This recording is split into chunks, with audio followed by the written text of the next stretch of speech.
Além da telefonia de linha de assinante, o Fricker também vai atuar com a telefonia pública ou TP.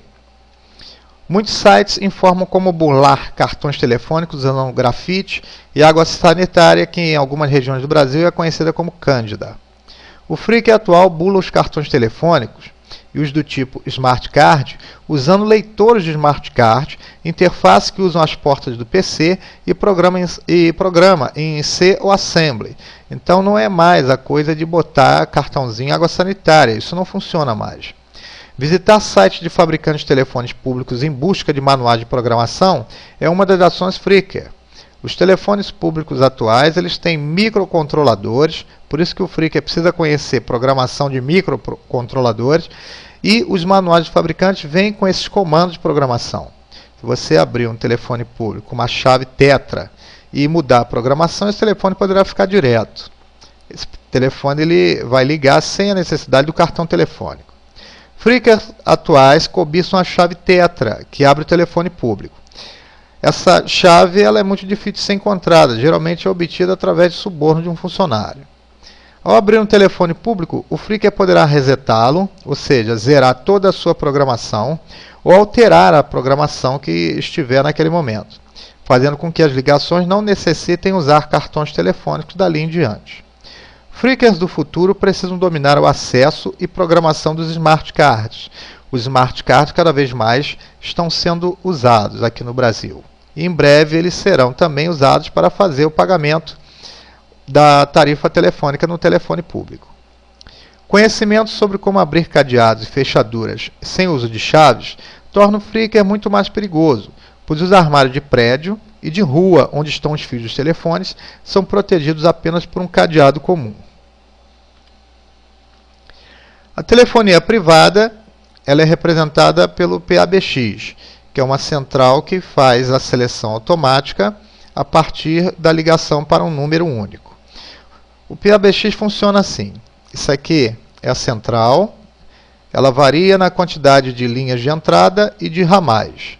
Então eu posso ter uma central com 2 linhas de entrada e 10 ramais. Isso quer dizer que eu só posso receber 2 ligações, porque eu só tenho 2 linhas, sendo que se essas 2 ligações estiverem sendo feitas para esses 2 ramais, esses 2 ramais não poderão ligar para fora, porque as 2 linhas já estão ocupadas, mas eles poderão se comunicar entre si. Então, se não houver a ligação para fora, todos esses ramais aqui podem se comunicar entre si. Havendo uma ligação para fora para esse primeiro ramal, por exemplo, esses 3 ramais poderão se comunicar entre si. Esse é um PABX. Ele faz isso de forma automática. O PABX pode ter apenas um número. Então suponha que a empresa tenha 10 linhas telefônicas. Mas a companhia telefônica programou para que um único número seja usado e a central verifique, caso uma das 9 linhas esteja desocupada, ela vai usar aquela que estiver desocupada. Ou seja, a partir de um único número, a empresa poderá ter 10 linhas de acesso interno e externo, ou seja, 10 linhas que pessoas podem usar para ligar para dentro da empresa e 10 linhas que as pessoas de dentro da empresa poderão ligar para fora da empresa. Essas centrais de PABX são programadas. Essa programação inclui, é o que é mais comum, bloqueio para que um ramal não faça uso da linha externa. Então o Fricker, conhecendo a programação da central e trabalhando numa empresa cujo ramal está bloqueado, ele poderá desbloquear o seu ramal e fazer então a ligação externa que ele tanto deseja. Um Fricker que tem uma mente, ou melhor, um Fricker que tem em mente burlar o sistema PABX de uma empresa, como um ramal com restrições, por exemplo, vai ter como primeira tarefa verificar qual é o fabricante e o modelo da central PABX em uso na empresa. A partir desta informação, que pode ser obtida em loco, ou seja, olhando a central, ou por engenharia social, perguntando ao técnico, por exemplo, o Fricker vai obter no site do fabricante o manual de programação. Praticamente todos os fabricantes disponibilizam esses manuais. De posse deste manual, o Freaker poderá reprogramar o seu ramal para se ver livre das restrições impostas pela programação original.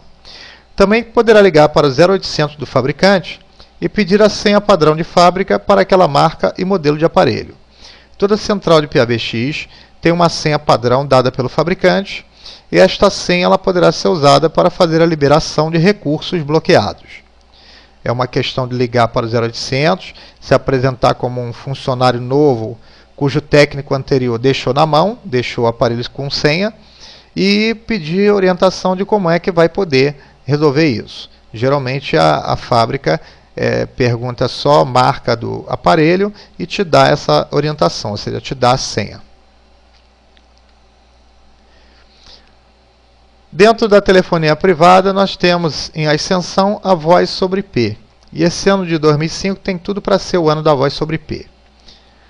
O Skype é um programa gratuito que permite a 2 ou mais pessoas na internet conversar entre si, pagando a tarifa local da conexão. Neste CD que acompanha o módulo 5, você tem um curso completo de voz sobre IP, inclusive tem o programa Skype. Ele não é o único, mas é um dos melhores atualmente. Então imagina a situação, você tem um parente na China e você vai poder falar com ele ao telefone, usando a internet, pagando a ligação local. É claro que as conexões de escadas, elas são precárias para esse tipo de uso. As conexões de banda larga permitem uma conversação como se estivesse realmente falando ao telefone. E é claro também que você não vai usar o telefone para falar. Você vai ouvir pela caixinha de som e vai falar pelo microfone do seu computador. Números de serviço da companhia telefônica. A companhia telefônica possui algumas linhas de serviço não tarifadas. Descobrir a localização destas linhas em um armário de rua ou obter a senha do técnico também faz parte da lista de desejos de um Freaker.